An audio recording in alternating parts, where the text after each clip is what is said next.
On this now from Sean Ryan, who's founder of the China Market Research Group and author of several books on China, including The End of Cheap China. Very good to talk to you. Can I ask you, first of all, what do you think, well, first of all, why this reaction to the H&M statement, given that it was actually made last year? Why has it taken so long?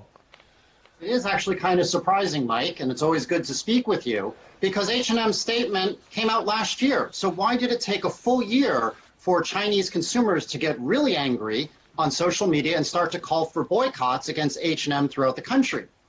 It's really because of the backdrop of what happened 2 days ago, Mike. The European Union slapped sanctions on 4 Chinese government officials in Xinjiang, saying that there was genocide, there was slave labor-like conditions, and human rights abuses. Now, China's government says that there is no genocide, that there are no slave labor camps, that they've set up vocational training centers to help Xinjiang people who really truly are poor be able to speak Mandarin, be able to have better job skills so that they can integrate into society. So because of the backdrop of the sanctions from the EU, that's where you see China's government and now Chinese consumers are retaliating against H&M and other European companies.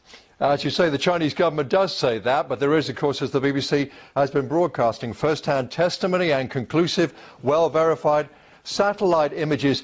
I'm not sure I would call it conclusive, Mike. I mean, I think Adrian Zenz, a German researcher who's created a lot of the reports, is actually an anti-Semite who says that Muslims and Jews will go to hell because they're not Christian. So I think there's still question about whether or not this is truthful. We can't sort that out here, as you know, of course, but the images are pretty unmistakable. I think certainly the testimony was first-hand. More importantly, I guess, right at the moment, is this a sign, do you think, that the sanctions from the US are having an effect? And if that's so, do you expect this kind of retaliation, this tit-for-tat, to go on under the Biden administration?